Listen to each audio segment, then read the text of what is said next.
진실하게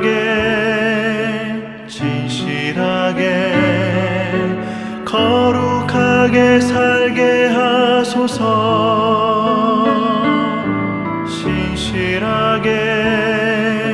진실하게 거룩하게 살게 하소서.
대신하여 지신 십자가로 은혜 구하며 지금 나갑니다. 연약함 벗고 보혈 힘입어 겸손히 나갑니다. 날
십자가로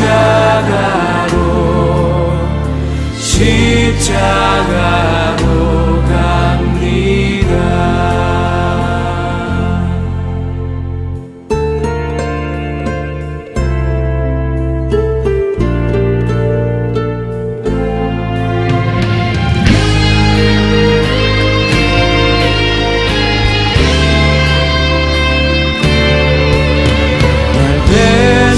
대신하여 지신 십자가로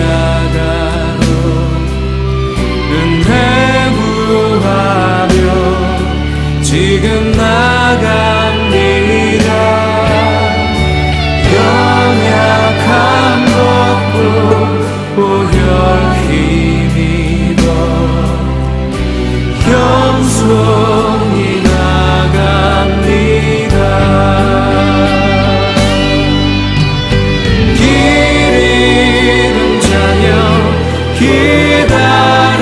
기다리시네 그 품에 날 부르시네. 내 모든 죄 대신 지고 가신 십자가로 십자가로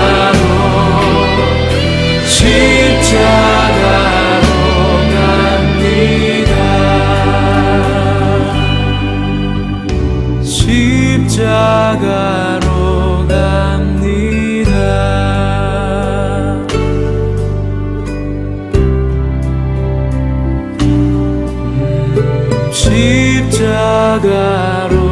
갑니다.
오늘 함께 묵상할 말씀은 마태복음 21장 17절로 27절 말씀입니다.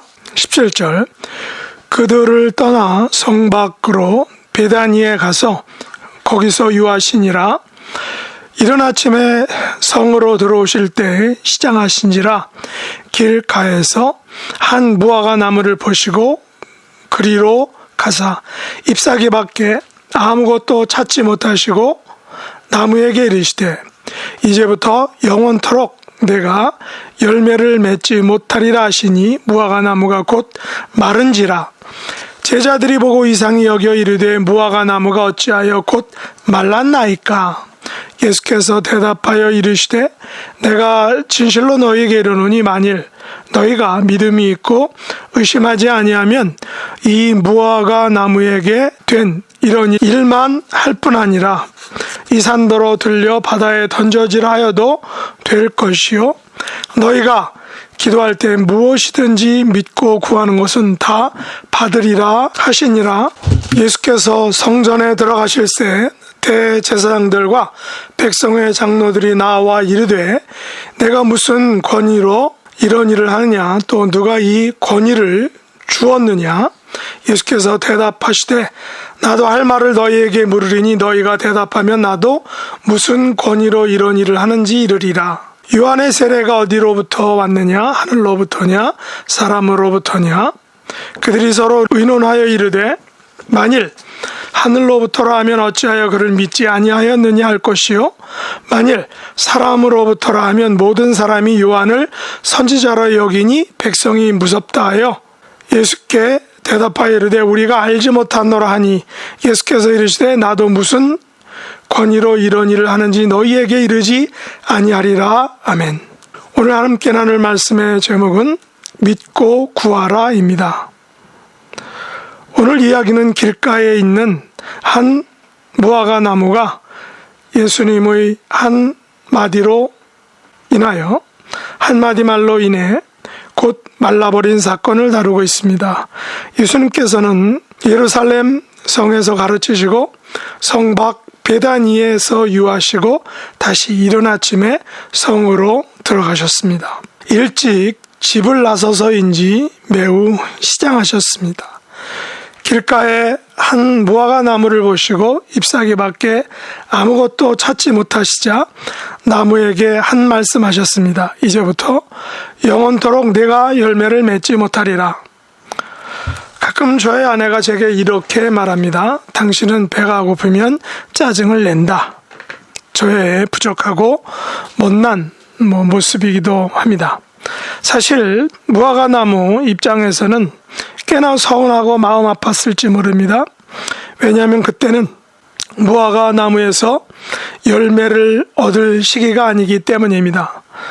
어떤 면에서 이 무화과 나무는 성벽이 무너져 죽은 어떤 사람의 죽음과 같이 성벽으로 죽은 이후에 아무런 잘못이 없지만 하나님의 영광을 위하여 그렇게 되었다라고 말씀하신 그 예수님의 말씀의 경우와 동일한 것을 볼 수 있습니다. 어떤 면에서 이 무화과 나무는 예수님을 만나 자기의 죄가 아님에도 불구하고 말리움을 당한 것입니다. 애매한 그런 말리움을 당한 것이죠. 저는 이 말라버린 무화과 나무를 죽었다라고 생각했었습니다. 물론 그럴 수도 있습니다. 나무는 마르면 결국 죽을 것이기 때문입니다. 물론 저는 말라버린 나무를 주워와서 살린 경험이 있습니다. 지금도 저희 집 베란다에는 레몬나무와 라임나무가 각각 한 그루씩 있는데 이들은 모두 말라버린 버려진 나무들이었습니다. 잎사귀 하나 없었는데 화분에 심어 물을 주고 정성을 다해 보살피니까 오랜 후에 조그만한 싹이 나서 지금은 큰 나무가 되었습니다.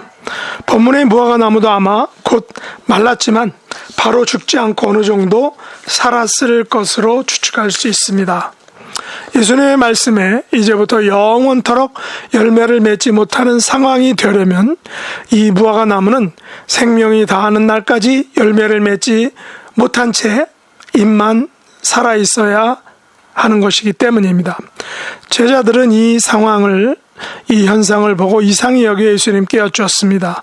예수님, 무화과 나무가 어찌하여 곧 말랐습니까? 그러자 예수님께서 21절과 22절에서 이렇게 말씀하셨습니다. 내가 진실로 너에게 이르노니 만일 너희가 믿음이 있고 의심하지 아니하면 이 무화과 나무에게 된 이런 일만 할 뿐 아니라 이 산도로 들려 바다에 던져지라 하여도 될 것이요 너희가 기도할 때 무엇이든지 믿고 구하는 것은 다 받으리라. 그렇다면 예수님께서 무화과 나무를 말려버린 사건은 무화과 나무의 상태와 상관없이 단지 의심하지 않는 믿음에 대해 가르쳐 주시기 위한 것일 수 있습니다. 본문에 언급된 한 무화과 나무는 죄를 지어서 말라버린 것이 아니라 제자들에게 그리고 대제사장들과 백성의 장로들에게 의심하지 않고 믿는 것의 중요성을 가르치기 위한 하나의 교보제의 역할을 했던 것입니다. 제 개인적인 생각으로는 본문의 무화과 나무는 그 후로도 오랫동안 살아있었을 것으로 생각합니다. 왜냐하면 예수님의 가르침, 의심 없는 믿음의 중요성을 그 후로도 제자들에게 혹은 대제사장들과 백성의 장로들에게 생각나게 하려면, 기억나게 하려면 무화과 나무가 계속해서 살아있어야 하기 때문입니다. 단지 열매를 맺지 못하는 상태에서 계속해서 죽을 때까지 살아있어야만 하는 것입니다. 더욱이 예수님의 가르침의 목표는 단지 무화과 나무가 말라버린 그 사건에 국한된 것이 아닙니다. 의심 없는 믿음의 중요성은 이제 무화과 나무 사건을 넘어서 이 산도로 들려 바다에 던져져라 라고 하여도 될 것이라는 더욱 엄청난 사건, 인간으로서는 도저히 상상도 못하는 사건과 연결되고 있기 때문입니다. 여러분이 예수님처럼 무화과 나무에게 이제부터 영원토록 내가 열매를 맺지 못하리라, 이 산도로 들려 바다에 던져져라 라고 명하면 과연 그렇게 될 수 있을까요? 여러분은 어떻게 생각하십니까? 안 된다고요? 그건 말도 안 되는 일이라고요? 그러나 예수님에 의하면 이것이 가능하다, 된다라는 것입니다. 내가 무화과 나무에게 이제부터 영원토록 열매를 맺지 못하리라. 이 산을 향하여 들려 바다에 던져져라 명령하면 그렇게 된다는 것입니다. 이것이 예수님 메시지의 핵심입니다. 왜냐하면 22절에서 예수님께서 이렇게 분명하게 말씀하셨기 때문입니다. 기도할 때 무엇이든지 믿고 구하는 것은 다 받으리라. 우리가 무화과 나무에게 이제부터 영원토록 열매를 맺지 못하리라.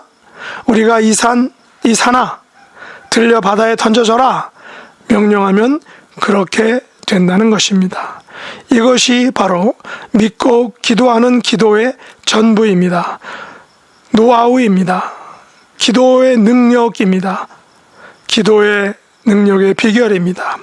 내가 기도할 때 무엇이든지 믿고 구하는 것은 다 받으리라. 이것은 바로 예수님의 약속입니다. 그러면 어떻게 이런 일들이 우리에게 가능할까요? 그것은 예수님께서 성전에 들어가 가르치실 때 대제사장들과 백성의 장로들이 예수님에게 질문한 말, 그리고 내용과 관련이 있습니다. 그들은 예수님께 이렇게 물었습니다. 내가 무슨 권위로 이런 일을 하느냐? 또 누가 이 권위를 주었느냐? 라고 질문했습니다. 그렇다면 무화과 나무 사건의 핵심은 무화과 나무가 곧 말랐느냐, 열매를 맺지 못했느냐가 아니라 마르게 한 권위가 어디에서냐, 그 권위를 누가 주었느냐라는 것의 문제라는 것입니다. 사실 저는 무화과 나무를 마르게 할 수 없습니다. 이 산더러 들려 바다에 던져져라 할 수 없습니다. 왜냐하면 그 권위는 저에게는 없기 때문입니다. 그러나 예수님께서 말씀하시는 핵심은 그 권위가 우리에게는, 나에게는 없지만 예수님에게는 있다라는 것입니다.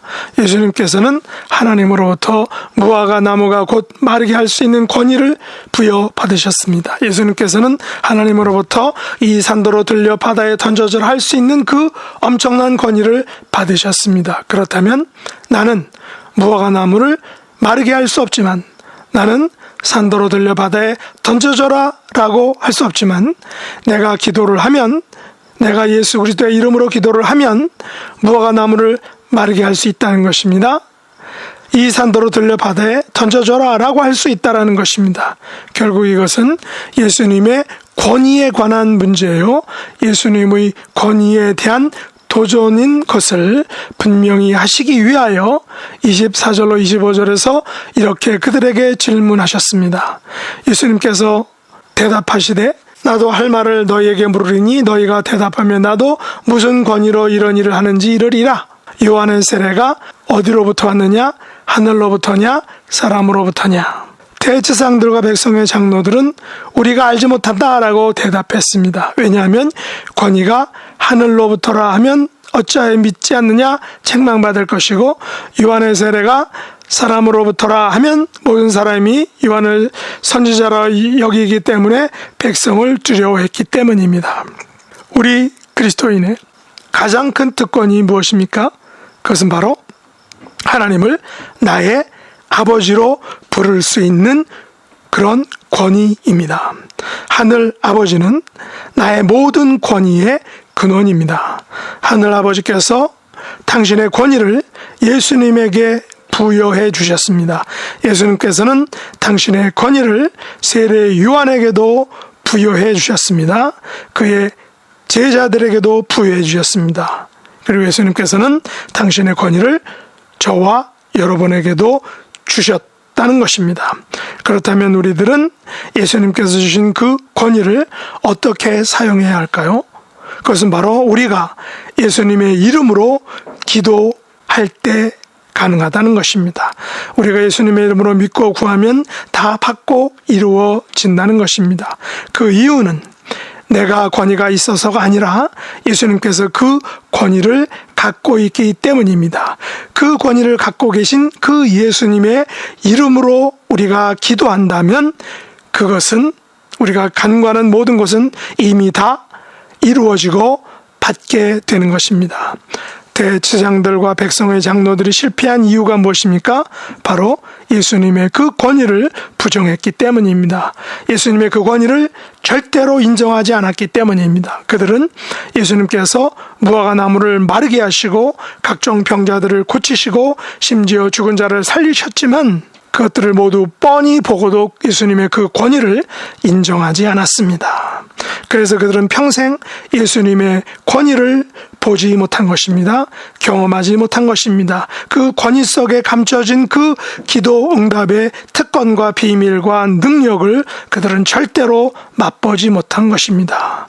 그 권위의 덕을 하나도 누리지 못한 것입니다. 그러므로 이 시간 우리가 무엇을 가지고 왔든지 예수님의 권위를 인정함으로 예수님의 이름을 의지하여 그 예수님의 이름의 권위로 기도한다면 그것은 이미 다 받게 되는 것입니다. 응답받는 것입니다. 이러는 총화 축복이 저와 여러분에게 함께 할 수 있기를 예수님의 이름으로 축복합니다. 기도하겠습니다. 하나님 아버지, 저희들은 권위가 없습니다. 그러나 우리가 예수님의 권위를 인정하고 믿고 그 권위를 의지하여 예수님의 이름으로 기도하면 곧 간구한 모든 것을 받을 줄 믿습니다. 믿고 기도하는 모든 것들을 예수님의 권위로 받아 누리는 복된 자녀가 되게 하여 주시옵소서. 특별히 육신의 연약함, 영혼의 아픔과 고통 속에 있는 하나님의 자녀들, 그 누구든 간구하는 모든 것들을 예수님의 이름의 권위로 기도할 때 모두 응답해 주시고 모두 연락되는 놀라운 기적과 축복을 허락해 주옵소서. 예수님의 이름으로 간절히 기도드리옵나이다. 아멘. 주가 일하시네, 주가 일하시네. 주께 아끼지 않는 자에게 주가 일하시네, 주가 일하시네. 신뢰하며 걷는 자에게, 신뢰하며 걷는 자에게.